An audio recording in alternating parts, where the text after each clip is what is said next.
Muchas gracias, Mark. Todos hablamos español, alemán, inglés. Let's go in English. Those who cede small pieces of freedom in seeking peace and tranquility will not get either one, peace or freedom. This is the spirit of this city and the spirit of what happened 25 years ago. A great greetings from Mexico that has its own problems and conflicts. But these 2 days for Marta, and here's Marta, my dear and lovely wife, and I have again felt the spirit of freedom that floats in the ambiente here in this city. You can even smell it. You see it in the face, in the eyes of Berliners. It's really something that transcends, transpires, and becomes a way of sharing what happened those years in this city. We all are born free. And this city is a testimony of that freedom. The founding fathers in the United States stated that freedom is an essential part of democracy and of people. God created us free, so free that we can sin against Him, so free that we can go against Him, and He admits and He accepts that freedom that we can exercise all throughout our life. Mauer, walls, muros, fences, corralitos, divide our communities, divide our nations, divide our own families, and divide ourselves. Because if we don't start going within ourselves, understanding what freedom is all about, understanding what we, each one of us, is here for, if we don't go within, we never learn how we can be free. We're raised and educated with a lot of limitations, limits that refrain our capacity to be creative, innovative, but more so that refrain our capacity to love, to have compassion, to share, to bridge this divide between ourselves and between our own self. Walls divide,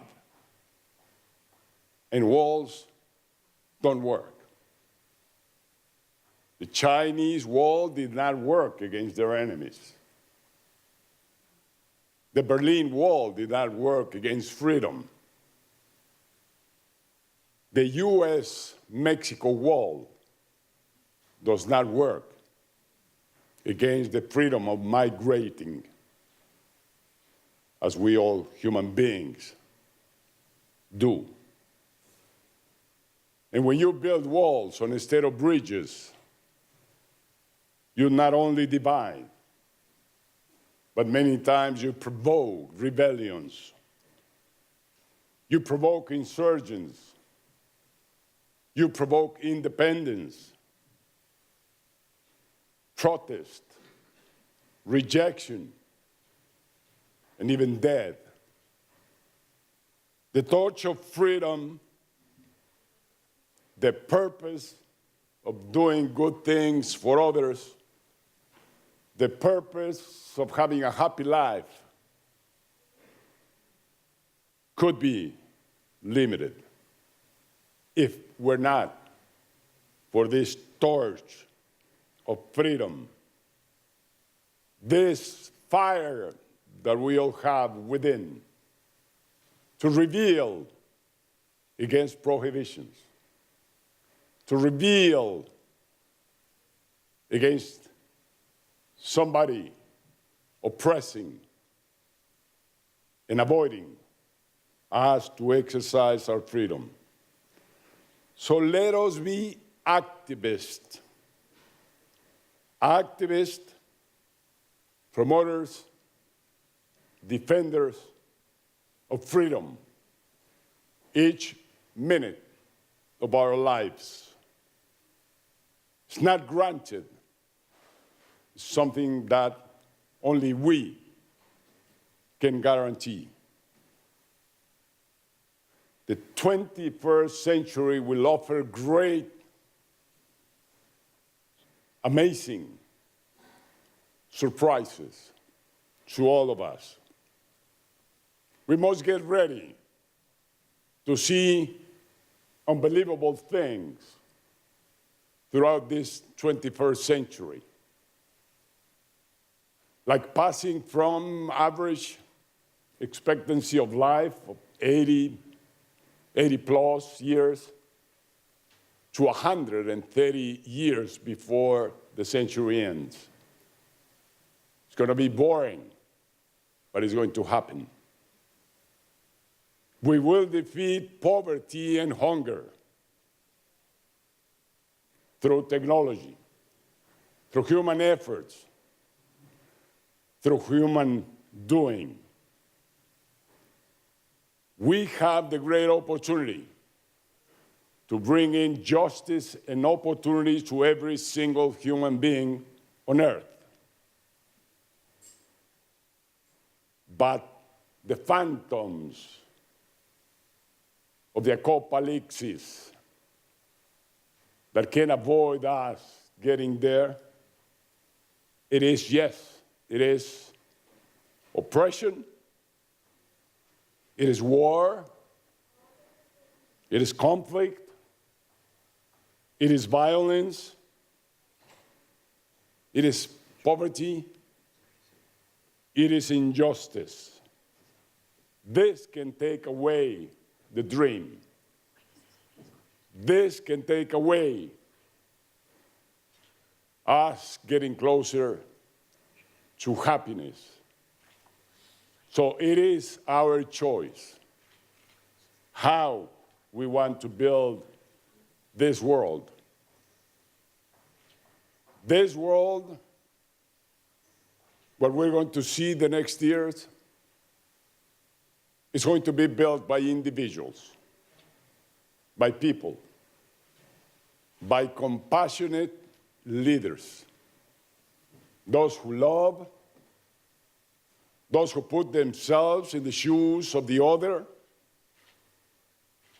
those who share suffering,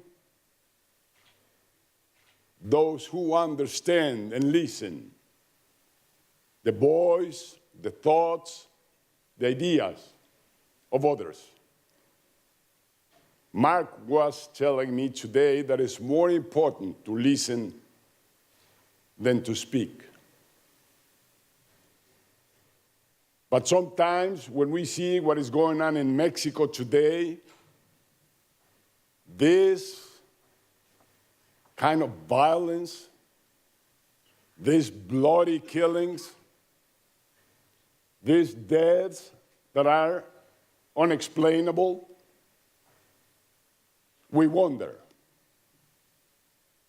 if human beings can work a future through love.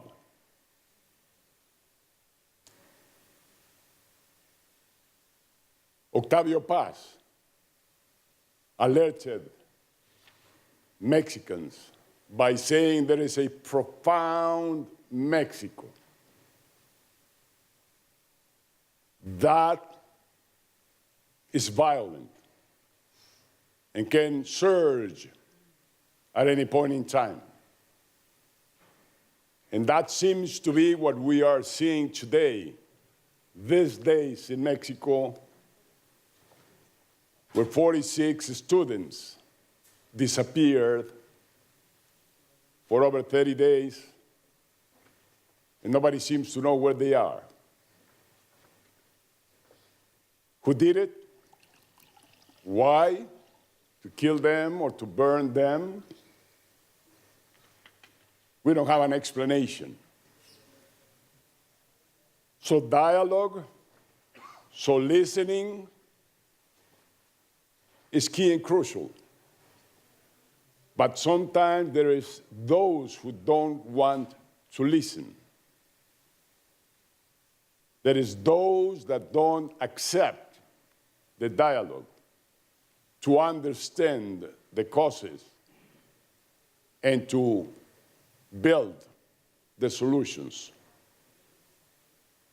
I mention all of this because the spirit in this city, what happened here, shows us the way.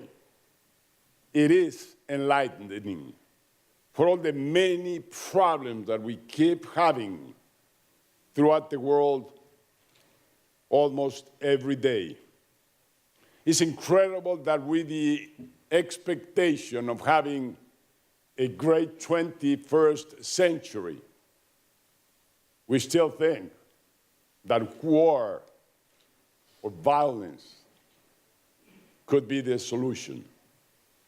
Fortunately, there's many more of us who are ready to sacrifice, who are ready to exercise our freedom with responsibility for others, to be for others, to listen more to Loyola than to Machiavelli.